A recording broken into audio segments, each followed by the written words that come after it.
6:01.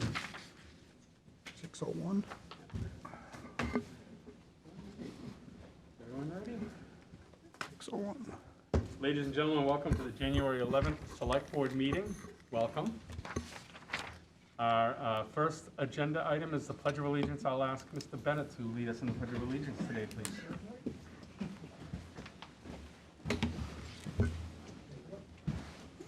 I pledge allegiance To the flag of the United States of America and to the republic for which it stands, one nation, under God, indivisible, with liberty and justice for all. Thank you.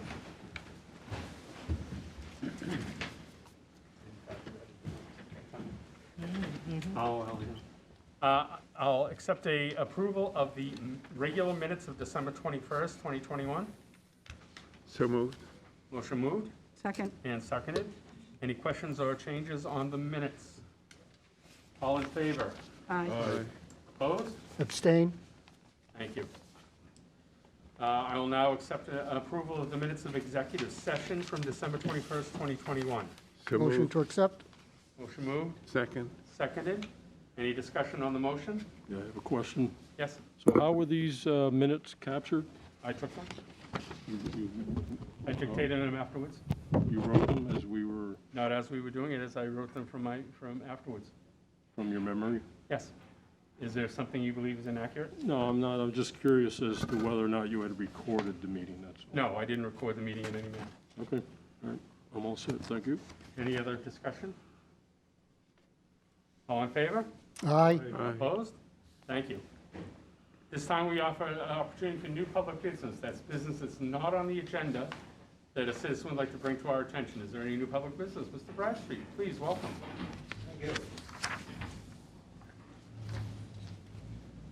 Bill Bradstreet, town meeting member, precinct 1. If I could, I just have 4 questions. Feel free, sir, the podium is yours. Thank you. In reading the newspaper, or papers, I see that the state is having difficulty lining up plows and plow drivers. How does the town stand in that regard? I'll ask the town manager to respond. We're holding our own, but if you know anybody, direct them to DPW, Bill. As long as they start in precinct 1, I don't really care. The other question, or second question, is it possible to plant 1 or 2 evergreens, Christmas-type trees at Pope's Landing to dress up the area, possibly for the holiday season, as we do in the square with the very large green tree that I'm glad to see is still standing? I'll ask the town manager to speak to the forestry department and submit your request. I can't promise the. I know, just tell me you're working on it. We're working on it. All right. Third question. I asked some time ago for a pad to be installed at the food pantry so that the dumpster that's there can be taken out of the parking lot. I visited there yesterday, or a couple days ago, with my wife to make a donation, and I noticed that 2 parking spaces in that very busy lot were obstructed by that container. And again, I don't know, if it was last year I asked for, if they put a pad, the dumpster could be put off of the parking area to at least free up those 2 parking spots. Is that possible? I will ask that that be reviewed. Thank you. The fourth question I had was, the voting members of the town of Danvers elect the select board. The select board sets up, or has, different boards in the town that they appoint members to. I'd like to think that it would be possible for the select board and these different boards to get together and arrange a meeting schedule that didn't produce a conflict. I'd like to think that it could happen. Unfortunately, there are more committees that are appointed. Now, one thing I want to not correct, but realign is, not all boards and commissions are appointed by the selectmen. There are some that are appointed by the town manager. But of those, there are more than there are nights in the week. We tend not to try to do it on Fridays, impose on people's weekends or Friday nights, at least 4 business nights. And there are far more than 4 committees. So for example, tonight I know there's a planning board. Well, part of the reason for that is we moved this meeting from last week to this week. But even on those, even if it's not a rare occasion like that, there are simply more boards and commissions than there are nights in the week. There's always going to be a collision, and we try to keep planning separate from ZBA for that specific reason. That's a common type of meeting. But the River Committee doesn't necessarily impede with the Human Rights and Inclusion Committee, and they schedule them to the benefit of both the 4 nights of the week and the citizen volunteers who can make it. Often it's a matter of when can the committee come together as citizen volunteers. So if there's a specific collision point that you'd like to discuss, be happy to talk about it. The only one that we do specifically try to keep separate is planning board from ZBA, both dealing with zoning. I've listened to what you said. I still think, or I still believe that the boards and the select board could come to a little better agreement so that there, as best you can, there wouldn't be these conflicts. That's my hope. I can understand and appreciate it, but there's just logistics of only 16 meeting nights a month. And the ability to separate each committee into a separate night is difficult. We'll look at it, we'll work on it, but if you have specific collisions that you're concerned about, I'd like to hear about them. Well, one is tonight. You're starting at 6 o'clock. The planning board is going to start remotely at 7 o'clock. That would indicate to me that this meeting is going to last perhaps 1 hour so that both boards can be observed. Not necessarily the case, but it looks like that was the case. Tonight was an unusual condition. No, okay, that's fine. And I am not promising that we're going to be done by 7.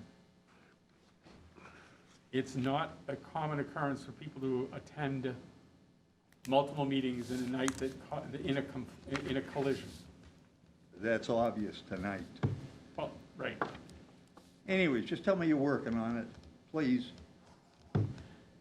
We'll work on it. Thank you. We'll take another look at the calendar. Thank you. Yep. Did you get all 4? I lost count. Yes, I did. Okay. If you'd like me to continue, I will. You're welcome to whatever you'd like to bring up. You always have thoughtful questions. I'll think of something for the next meeting. Okay. Now, the next agenda item, a public hearing will be held under Chapter 138 of the General Laws on the application of Massachusetts Fine Wines and Spirits LLC, doing business as Total Wine, Spirits, Beer, and More, 100 Independence Way, Brittany Klingerman, manager, for change of managers for the all-alcoholic license at that location. Welcome. Good evening. Good evening. If you could introduce yourselves, so that we are recording for DCAT. Thank you. Sure. Attorney Trish Farnsworth on behalf of the licensee, and with me is the manager, Brittany Klingerman. I think you have all of her paperwork. She has more than 10 years in retail and 2 years at Total Wine and More. She's been in Natick, and she's been here in Danvers. She lives in Beverly, more than suitable and qualified, and here to answer any questions you may have. Thank you. I'll start with Select Board Member Mills. Thank you, no questions? Mr. Duggan. Yes, so the licensee was before us on our meeting in October, 10/19/21, and we approved a manager at that time. That was less than 3 months ago. Is there some reason why you're back so soon? He left. Oh, did he? Oh, I'm sorry to hear that. Yeah. Okay. But Brittany was actually she was one of the alternate managers on your list, Okay. so. All right, thank you for that information. And then Ms. Klingerman is aware of the meeting prior to that on 10/5 when the licensee was issued a suspension, 3-day suspension held in abeyance. Ms. Klingerman is aware of that? Yes, yes I them. Okay, all right, thank you, that's all I have. Thank you. Select Board Member Bernard? No questions. Thank Select you. Board Member Bennett? Thank you. What is your policy currently about carding patrons? We ID everyone that comes through the building, anyone that comes through our registers, anyone that does curbside pickups, or all of our deliveries are all carded, regardless of age or look or anything. We ID everyone. Very good. I'm glad to hear that. Thank you. That's Yeah. all. Thank you. My comment, questions, and it's been indicated that the application is complete by the clerk. I see, and I'll, just because I commonly ask these things, I see that you are tip certified. I see that you plan on spending 50 hours plus a week at the location. Yep. You've offered the alternate licensed managers list. Can we assume that at any time the store is open, there'll be a manager whose name is on your list as yourself or an alternate? Yes, absolutely. If you'd like, I can add a couple more managers if you feel more comfortable with their information as well, but yes. I would prefer that. I want to think that whenever the store's open, there's someone whose name is on the license, as you yourself or Okay. as an alternate Yeah, in absolutely. charge, only to have the comfort level that someone is there. Yeah, we can absolutely do that. As you know, the great electronic wasteland that is Facebook had some chatter about your store policies, Yes. and which is perfectly sound and fine, and yours to make. You know, we do ask certain things. There are certain laws you have to go by. There are certain zoning and certain bylaws that we ask of you, and then you can extend them in any manner, shape, or way you want. And if you could just let, and I'm not saying you didn't by this question, but if cashiers can be clear on which are store policies versus which are town policies, for reference. I understand that in this case, a companion was with someone purchasing, they didn't have a license and couldn't purchase. And again, that's your store policy. You're running a multi-million-dollar business. I get it. I understand it. We just want to make sure that they're clear on the fact that stores have their own policies and procedures, and certainly that's your responsibility as opposed to our mandates. Yes, of course, we can absolutely be more clear to make sure that when we are denying a sale for whatever reason, that we'll explain why we decided to do so. We're also doing a lot more of a better job manager-wise, where we are the ones that are either denying the sale or approving the sale, depending on the circumstances. We just want to make sure that we keep the community safe, and that, in our opinion, sometimes, we make the decisions and some people don't necessarily agree with them, but we like to hold strong to what we're doing. And I appreciate that. I appreciate your diligence, and again, we wouldn't direct any further policies or procedures. You should initiate whatever you think best protects yourself and the community. Absolutely. Thank you. I have no other questions. This is a public hearing. Is there anybody in the public who'd like to speak to this application? Motion to close the public hearing? Motion made to close the public hearing. All in Second. favor? And seconded. All in favor? Aye. Opposed? Thank you. I'll take a motion on the application. Move that the application be approved as presented. I have a motion Second. and a second. Any questions on this? All in favor? Aye. Aye. Opposed? None. Thank you and good luck. Good luck in Thank your you. new responsibilities. Thank you. We look forward to seeing you guys there. Great. Thank you for your time. Thank you. All right. Next up. Town clerk will provide an update on the May 2020 town election. Thank you. I've provided the board with a copy of the important dates for the May 3rd annual town It's one election. map. That information is also available on the town's website. I'll finalize it and take draft off once I'm comfortable that everything is accurate. Nomination papers would be available, as they always are, on Tuesday, February 1st in the town clerk's office. Just a reminder that all 144 town meeting seats are up for reelection due to the 2020 census. Declaration forms have been prepared and will go out to the current town meeting members the last week of January and would need to be returned to my office by March 15th. We're always looking for new poll workers. You can reach out to me if you are interested, and you can find that information on the town's website. If you type in poll workers on the homepage, it would come up. Finally, I'm sad to announce that Kathy Keown has indicated she's not seeking reappointment as the Board of Registrar. That's a Select Board appointment. My records show that Kathy was appointed in 1994, making her a 28-year member of the board.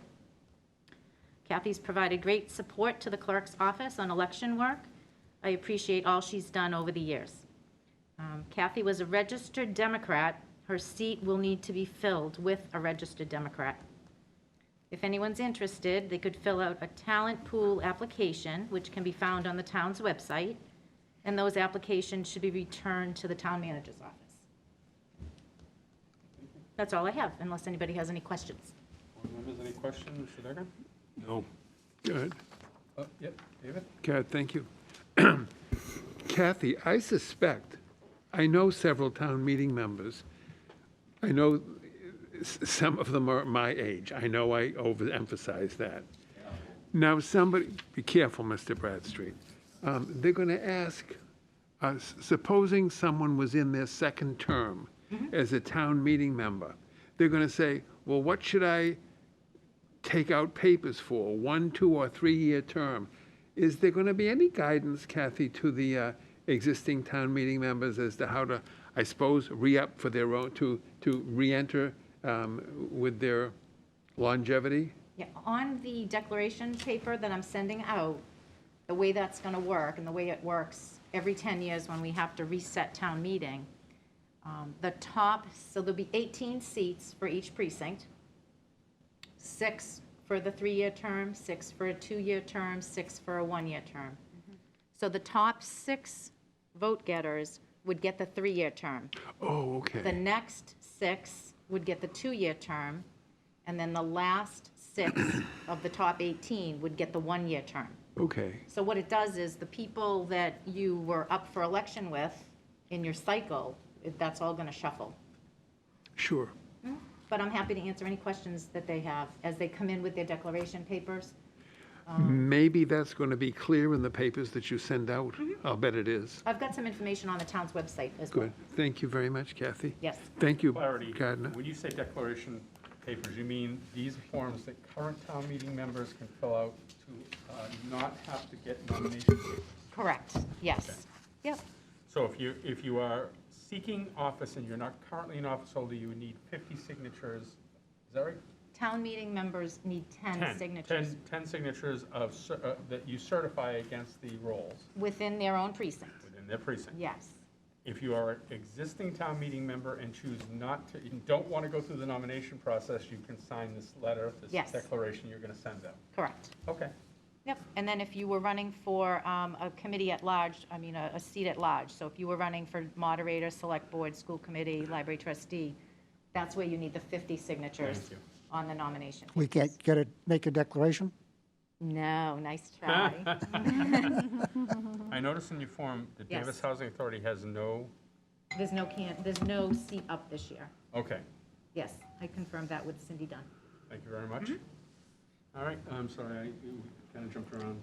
Maureen? No, I'm good. Okay, Dan? Well, I'll make a declaration. I'm going to take out nomination papers. There you go. I'll see you on the 1st. You will. Okay, Me too. Very See good. you on the 1st. very good. All right. That's all I have. Any other questions on the May 2020 annual town elections? Hearing none. Okay, the town manager will report to the board on various items of interest. Thank you, Mr. Chairman. A few updates related to COVID and some programming and a memo that I gave you tonight, and then one staffing update. So I'll start at the top. Since December 21st, the town, in partnership with Cataldo, has run 4 testing clinics. We've averaged north of 400 tests per day at those events, some of which were only 3 hours in length, so they've been very well attended, very busy. We have 2 more testing clinics planned at this point with Cataldo. Those are scheduled for January 15th and 17th, 10 to 1 or 10 to 2, depending on the day, both at the high school, and we'll be putting information out for folks who want to register. Not required, but Cataldo likes to know ahead of time who's planning to come. We had a vaccine booster clinic that was held on December 30th, and we don't have specific numbers, but well north of 200 people came to get booster shots, or you could also sign up to get your first shot at this clinic. That was held on December 30th. We are trying to schedule a second booster clinic. We haven't ironed out the date yet, but we'll also share that out once we have it. As a town, we're approaching 80% fully vaccinated. That includes the 5 to 11 category, which is not a milestone that means anything specific in and of itself, but it's a milestone that a lot of people have been talking about. As an organization, our employees our vaccination rate is 94%, which I'm very happy about. But on the flip side of that, we've seen the rolling average for weekly cases, which is on the town's website, go from about 100 in October to 400 in December to 800 in January. The Board of Health voted on December 23rd to put a mask mandate back in place. We've had a lot of feedback on that. Some grateful, some upset that we're stepping back to that. The Board of Health doesn't want to have that mandate in place any longer than it feels it needs to. Their next meeting is scheduled for February 3rd. They want to see that trend start to tick down again, and I think they'll feel comfortable revisiting that decision. Several members of the board signed up for, and I participated in the 6-week intergenerational Holocaust Symposium that the Danvers schools and the Lappin Foundation out of Salem partnered to put together.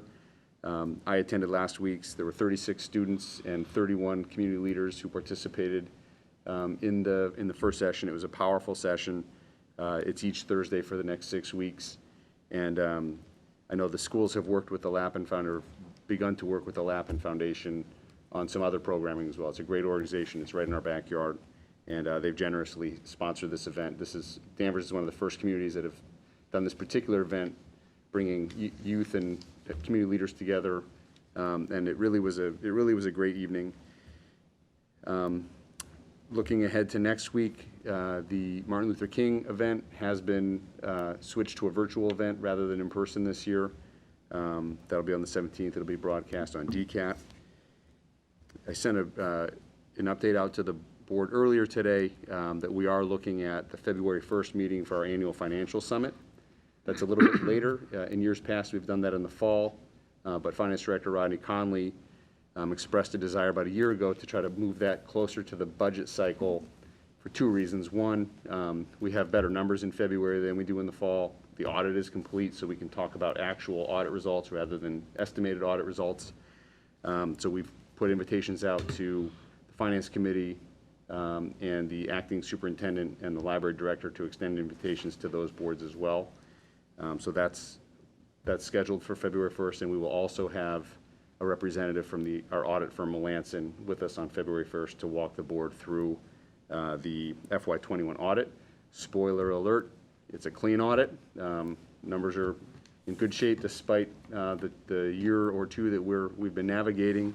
But Rodney Conley and Heather Varney and I believe Jill Summit will be on hand for that as well to walk through that. The board received tonight a copy of an update from Jeffrey Ellie, our energy resource manager. One of the goals adopted by the board was to establish a clean energy sustainability resiliency plan. Jeff and Clint Allen, our assistant utility director, have been hard at work on that. They've engaged with a consultant who's going to help us work through that. As we speak, they're starting to do some of the data gathering. Once they have the database and foundation in place, it'll become a very public process, and they're hoping for active and full participation from this board.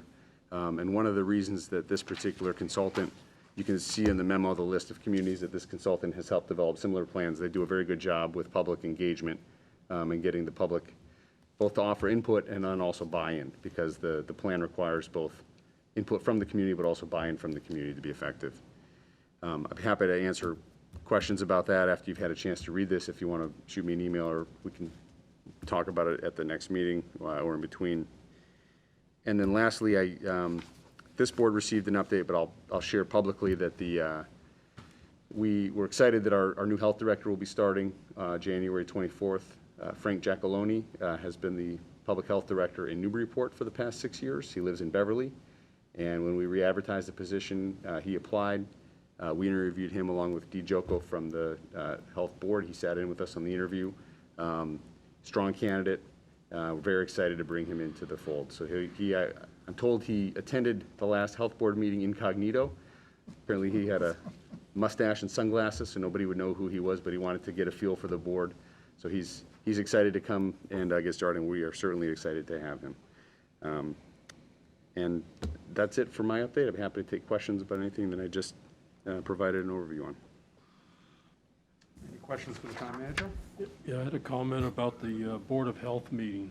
So I think we all received some feedback from the community. I think there was a sense that it was rushed, but I think that you can justify that because of the emergency rise in numbers. And so I don't have a problem with that. I just had a suggestion for those type of remote meetings that aren't typically recorded by DCAT. If the administrator that was running the Microsoft Teams meeting, he could turn on the audio and the video recording, and then perhaps you could post it on the website. So that would fill in a gap that you wouldn't necessarily require DCAT participation. And I think that way, some of this tension that was created might have been alleviated a little bit by having people be able to go and actually view the meeting rather than rely on secondhand information. It's a good issue. Just a thought. That's all I have. Thank you. Thank you. Any other questions? I was going to mention under correspondence, several of us have received correspondence. Some of the correspondence was to all of us, some of it was just to some of us. Any correspondence about masks, the mandate, please refer them to the health director, to the health department. We're not in a position to answer those. So I just ask that you forward them right over to health. Let them handle, they're the experts. That's why they're appointed. Thank you. Any other questions for the town manager on his report? I had a question, Steve. Can you just let the public know that with the rise in COVID, that the employees, I think it was some are working from home, some are remote, that we're still going to promote the, same customer service to all, the citizens here in Danvers, and just explain that to them, how that's working? Yeah, we had some experience with the sharp rise in cases that we talked about. We've had a lot of employees who have contracted, even some of our vaccinated employees who have contracted COVID and coming in and out of the holidays. Combination of that and the case numbers that we were seeing, we moved back to early in the pandemic, we established an A/B schedule where we wanted to keep 50% of our employees working remotely and 50% in person, so that if we had an outbreak, it wouldn't take down an entire office. Given where we are with both staffing and case numbers locally, the decision last week was to move back to a modified version of that, where we gave the departments a lot more discretion in terms of figuring out what made sense for them. But we had employees on the A or the B take their devices, those in an office setting. If you're working in public works, it's a very different work environment, but we wanted to make sure that the office employees were prepared to be working remotely from home, responding to emails. Phones are still covered in the building, but it's to make sure that as these cases are happening, that we're not losing an entire office to a single case. So that is in place this week. We'll be looking at it going into next week, much like the Board of Health. I think we're kind of taking it on a week-by-week basis to see where things stand. But what we do know, and I was reading just the other day, the impact that this virus has on vaccinated versus unvaccinated individuals is stark in terms of the likelihood of catching it, becoming hospitalized, or dying from it. I believe just over the weekend, the New York Times was reporting out of New York City, looking from November to January, you're something like, I actually wrote it down. You're 7 times more likely to catch COVID if you're unvaccinated. You're 30 times more likely to end up in a hospital if you're unvaccinated, and you're 10 times more likely to die from COVID if you're unvaccinated. So the good news is our organization is 94% vaccinated, and so we still have employees who are getting sick and going into quarantine as they should, but they're coming back quickly, and we've been able to rebound well to this point. And that's credit to the employees who've worked hard to both, protect themselves and also follow the protocols that have been put in place both locally and by the state. That's good, just as long as people are, picking up the phones and, people know where to go, that would be great. I know personally too, like customers that I've spoken to, some attorney's office have really shut down their offices for about 2 weeks. Yeah. Go home if you can, but be available, 24/7 too. But yeah, we want to keep everybody safe. Thank you. Thank you. Thank you. Any other questions? Town manager? No. I'll ask the board to consider the consent calendar. Motion to accept. Second. Made and seconded. Any questions on the consent calendar? All in favor? Aye. Aye. Opposed? Thank you. Mr. Chairman, if I may bring up some new business? Sure, absolutely. I'm going to let you start, and then I'll also let you end. Thank you, that's why, With your normal ending. it makes more sense that way, thank Thank you. you. So I'm passing out a code of conduct policy draft. It was actually dated April 30th, 2021. Thank you. We had a meeting set on that Friday to review the code of conduct and discuss it because we knew we were going to have a turnover on the board and some new members.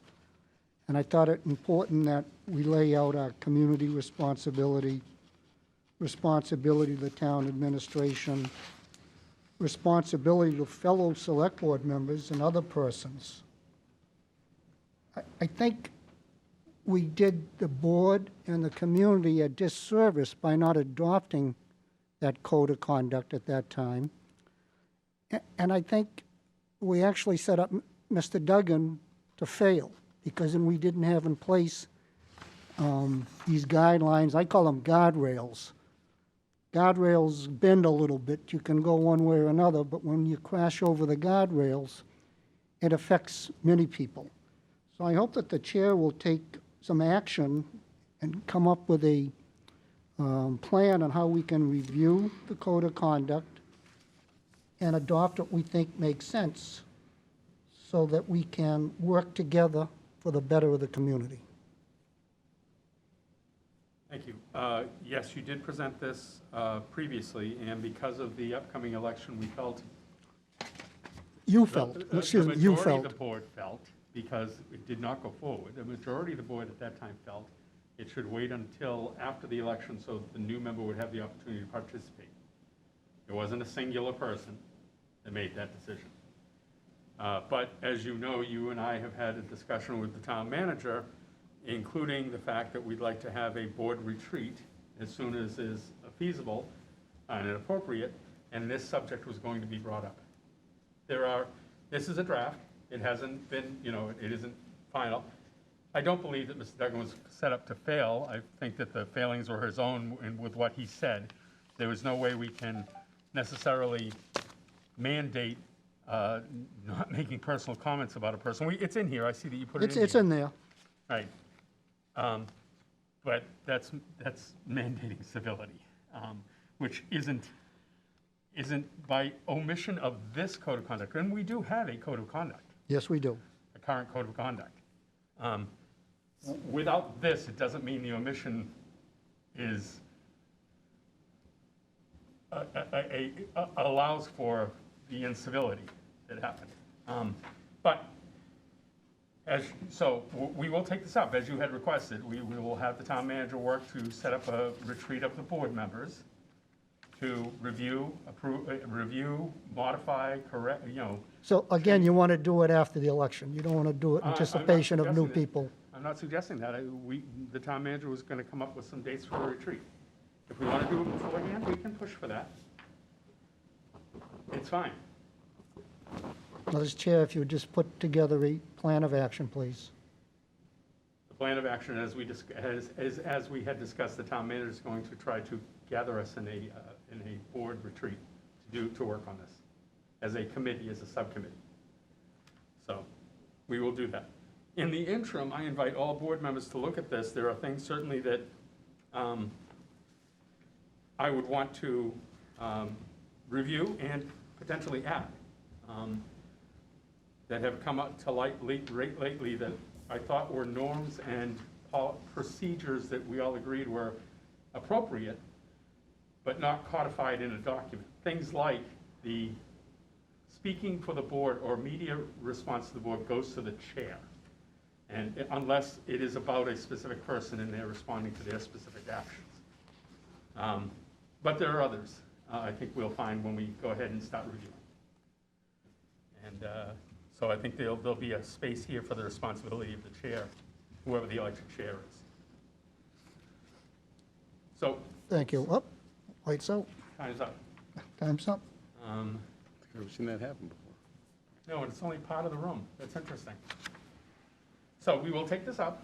We'll look for the town manager to coordinate a retreat. I'm not going to put a before or after the election timeframe on it, timestamp on it. It's what we can do, what works for all of us, for the 5 of us. 6, if you include the town manager. Town manager, if you can report back, not on February 1st, we're going to have a packed meeting, but the meeting after, if you can coordinate and try to get a retreat set up for us, that'd be great. In the interim, Dan, would you do us the favor of emailing us this so I can see it in Word? That way if I want to, you know, redline some stuff or make some changes, it might be You're that. I have that. easy to do so. Thank you. The manager's office will do that. Great, thank you. All right, now, correspondence, selectmen, new business, previous new public business, updates, and select board closing comments. Mr. Mills. Thank you, Mr. Chairman. First thing I'd like to do is once again applaud the town manager and assistant town manager and all of the people who have undertaken the monstrous responsibility for managing the town's COVID response in the last 2 years. It's, from my viewpoint, it has been wonderful. It's been great management, and I say thank you so much, and I'm glad that you've been able to stick with it. I don't think there's a single decision that town management or the school committee or anyone else can make that would ever get unanimous approval from the community. It simply doesn't happen. When children are involved, and I don't have my own children, I always wanted them, and now, boy, some days I say, am I so glad I don't have children. What decisions would I make? What would I want to be done or said? Everybody has very strong feelings, and a lot of this ends up on the desk of our town manager or Jen Breaker or somebody else at the Board of Health. And so I say thank you for doing what is very often a very thankless job. Well, it isn't as far as I'm concerned, so I thank you very much. Also, the Holocaust Symposium I attended last Thursday, and fortunately I have the ability to attend the next 5 sessions. I don't think you have to be signed up in order to sign into the website.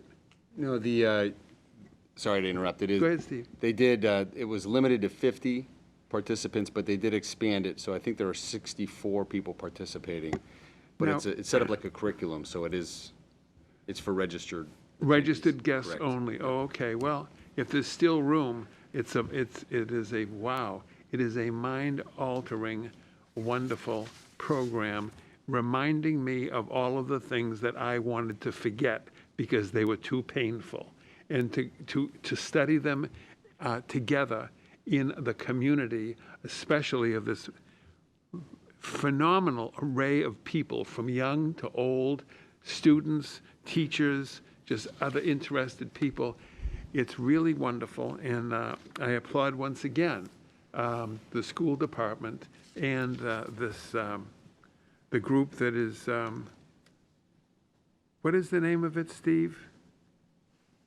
The Lappin Foundation? The Lappin Foundation. I have been in contact with some representatives of them. They're balanced.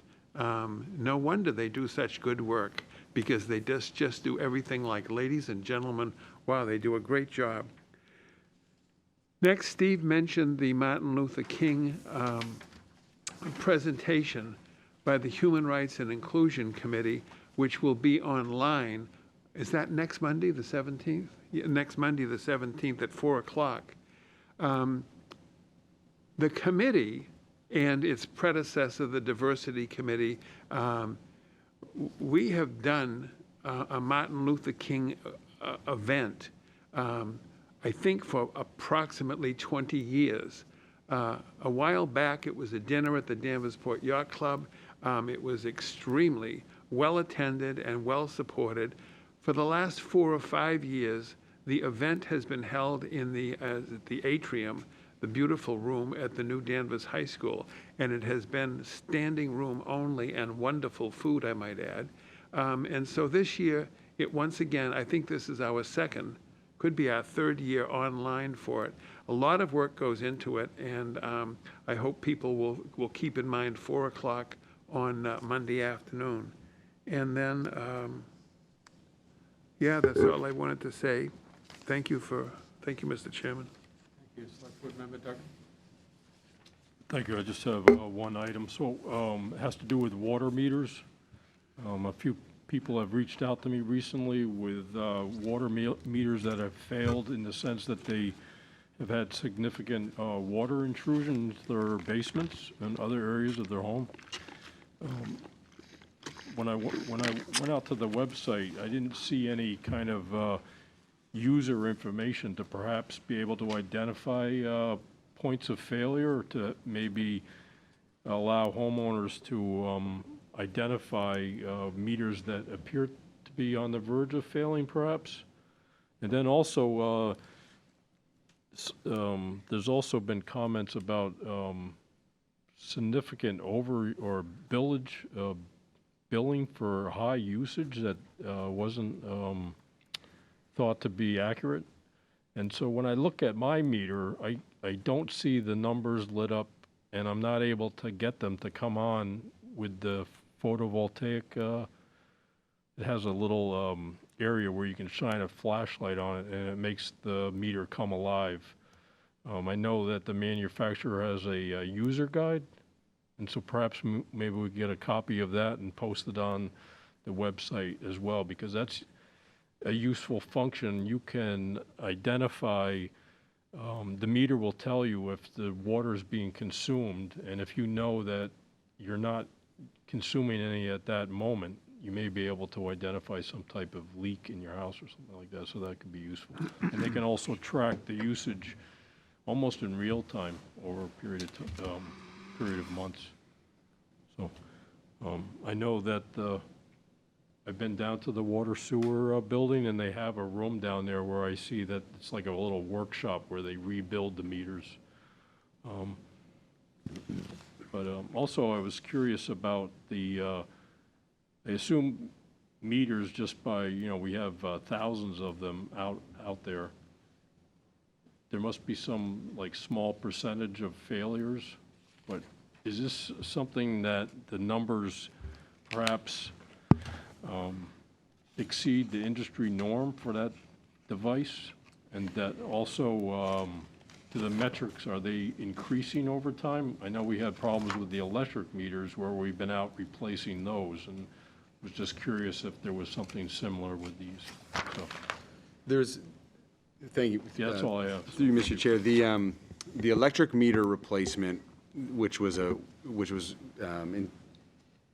was a negotiation between the town and the manufacturer to get replacement meters, which the cost of the meters was covered. We needed to install them, and we had started that program right around the time of the pandemic when everybody was at home. So the electric department, especially when we were doing remote learning, kind of pulled back on that cycle, because it doesn't take a long time, but it's disruptive. It requires turning the power off in the house. So at a time when everybody was home, they didn't want to be launching that program. We have had reports of, to your point, with the water meters, an issue with gasket that has, in some meters, caused water to be released. I would hope that the homeowners immediately contacted DPW so that they could respond and make the repair. I know that the system does monitor, so my house, for example, my quarterly usage is pretty flat. We don't have a pool. We don't have we can predict pretty well. And the system knows what our normal usage is. So when there's a sharp deviation, the system actually catches that. But what you're describing would be more of a more granular look if you know what your usage looks like and there's a small change. And I don't think the system would catch that, but the individual might. I can certainly follow up with DPW about the idea of posting the guide online.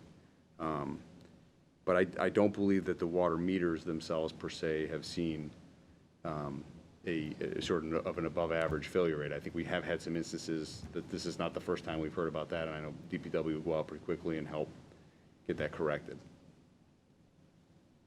Thank you for that info. That's all I have. Can I follow up?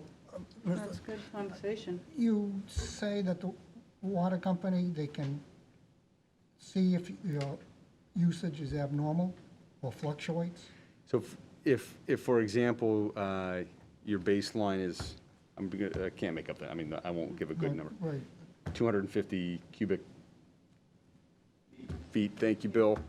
Well, it's so many gallons per day. Right, but it suddenly, you know, if your irrigation system breaks and suddenly you're using 1,000 gallons, the system can pick that up Okay, but it doesn't pick up fluctuations from from day to day. quarter to quarter over the year prior? If one year I'm using 360, the next year 520? I don't think the system's going to contact They're you. not You gonna- could certainly, you could, Right, I can see, because Yeah. I look back, but, because there's no consistency with my water bill or usage. It's almost like 6 people have moved in upstairs that I don't know about. So, no, seriously, and I don't understand that, but the water department doesn't monitor that type of fluctuation, quarter to quarter or year over year. and just to be clear, we don't have employees who are monitoring this. The system is set up with triggers so that if an account does a certain thing, an employee will then go investigate and contact the owner to say, you may have an issue with your system. I would check the attic. I don't have an attic. Okay, there you go. I think that's great conversation, though. I mean, that's a good point, Matt, putting it up, because you're right. I mean, but the homeowner should be calling DPW if they see a change in the bill, right away, because it could be a leak, That's great. I guess I'm just jumping in. Well, and just as a final point, our DPW business manager, Angelica Medina, has been working with IT. They are in the process of updating their financial systems with the hope of having a much more robust and user-friendly public-facing side so that people can get in and, to the extent that they want to analyze their own usage and trends, do that. So that's a project that's ongoing. And does the electric department going to do Same that, thing, the yep. same thing also? Where, the peak savings and, try to save money for everybody. We don't want to pay for those 6 people in the house stand, That's Well, great. Yep, smart consumers. So I guess I'll go next. Thank you. I'm sorry for the interruption. Just want to say, I hope everybody had happy holidays. It's nice to be back. Unfortunately, we have these, so we do have to be safe. Thank you for Chuck Farrow and all the DPW workers for our first snowstorm. They did a great job. It's nice to hear that Danvers is looking for plow drivers, as many other towns and cities are too. So I would say put your application in. Cindy Dunn has done a great job. We really haven't had many meetings because, after the holidays, we're going to be back to it now this week. But Cindy Dunn at the Danvers Housing Authority has kept our residents safe, which is great. Gardner and I are also on the Danvers Affordable Housing Trust. And that's a very good committee, too, because we want to try to see if we can keep affordable housing here in Danvers. So I really enjoy that. But other than that, all is good here. Thank you. Great. I'll go in the lid and finish up as usual. A couple of things. One is MLK on 117. I actually was here early tonight and recorded my chairman's welcome. So I look forward to, I usually, it was supposed to be at the high school, as it has been in the past years. I can remember when we first started, it used to be a sit-down dinner at Danversport. But times change and health is primary, so we've gone to remote, and I look forward to the event. Town manager mentioned the ongoing booster events and testing events. And I want to say, I participated in one a couple of weeks ago, very successful. I want to really impress upon people that This is a community service, above and beyond what we would normally do, but we feel it's important for the community to get tested, to understand their health position, and where necessary, get boosted. These people, many of the people working this are not hourly employees, they're salaried employees for which this is not part of their normal salaried duties. Working on a Saturday, working on a Sunday, working after hours to accommodate this free service. And with that, we should remember to be kind.